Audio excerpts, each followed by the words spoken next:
Hello guys, আসসালামু আলাইকুম। আজকে আমি মাটির চুলায় মসুরির ডাউল রান্না করব, শাক ভাজি করব। এই জন্য আমি সব কিছু নিয়ে আসছি। আপনারা দেখেন, আমি রান্নার প্রস্তুতি নিচ্ছি।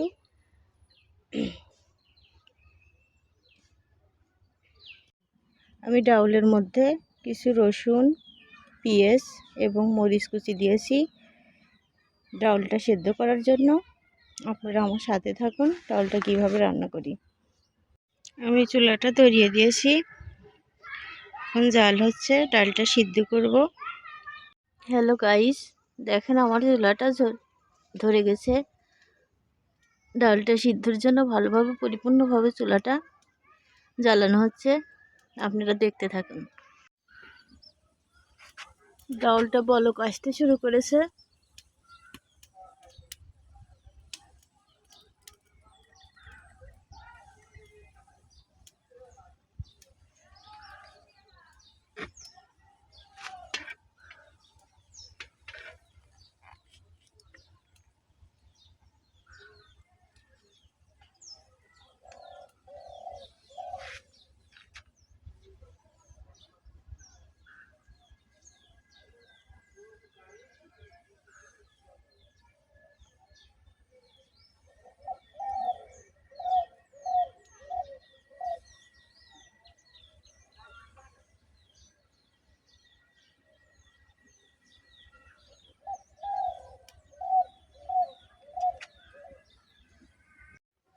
ডাউল সেদ্ধ প্রায় শেষ পর্যায়ে। দেখেন খড়ির চুলায় রান্না কত তাড়াতাড়ি শেষ হয়। আমি এখন ডাউলটা ঘন্ট করব। আমি এখন ডাউলের মধ্যে একটু লবণ দেব, 1 চামচ পরিমাণ।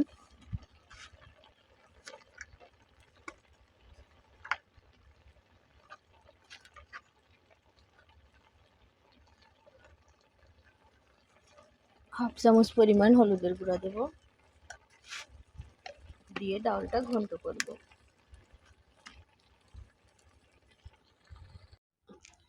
ডাউলটা ঘন্টার জন্য একটা ওরং নিয়েছি, এখন আমি ডাউলটা ঘন্ট করব।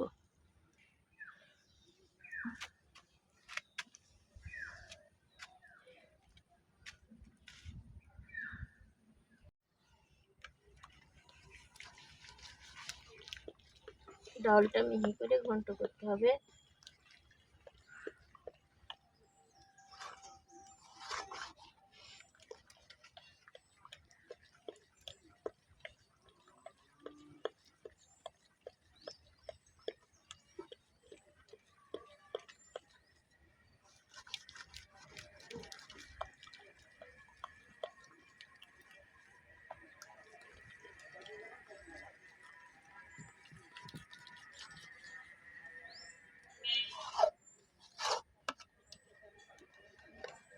ডাউল যত বেশি মিহি করে ঘন্ট করা যায়, ডাউলের স্বাদ তত বেশি হয়।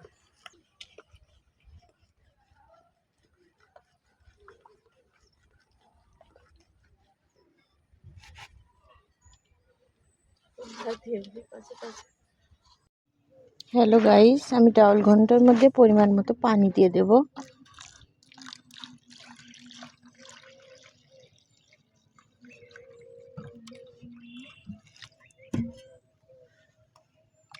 পানি দিয়ে একটু নাড়াচাড়া করে দেব, যাতে মিশ্রণটা ঠিকভাবে হয়।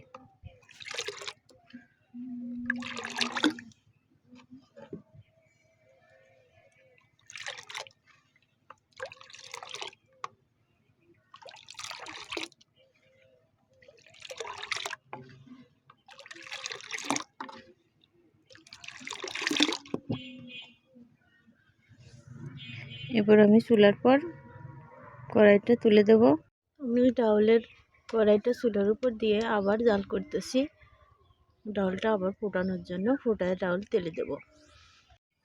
দেখেন বন্ধুরা, ডাউলটা বলক এসে গেছে, এখন আমি তেলে দেব।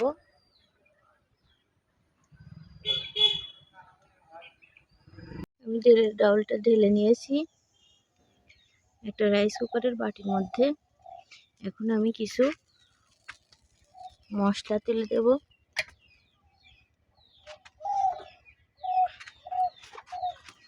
পরিমাণ মতো তেল দিয়ে দেব।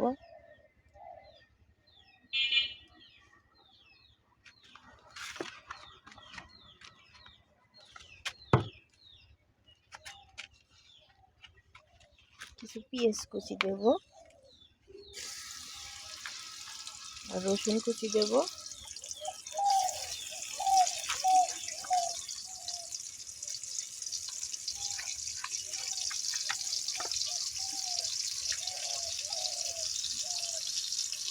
হয়ে গেছে, আমি এখন ডাউল ছেড়ে দেবো।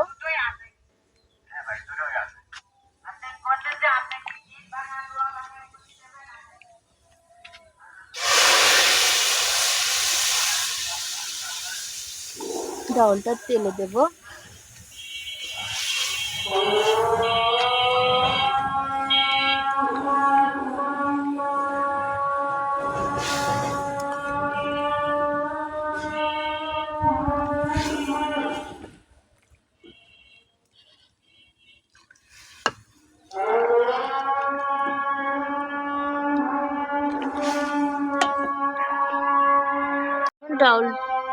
আমি এখন ডাউলটা ভালোভাবে ফুটিয়ে নেব, তাহলে আমার ডাউল রান্নাটা এখন শেষ হয়ে যাবে। আমার ডাউল রান্না শেষ, আমি এখন নামিয়ে রাখবো। নামিয়ে রেখে আমি শাক ভাজি করব। ডাউল রান্নাটা পরিপূর্ণ হয়েছে। আপনারা এইভাবে মাটির চুলায় ডাউল রান্না করতে পারেন।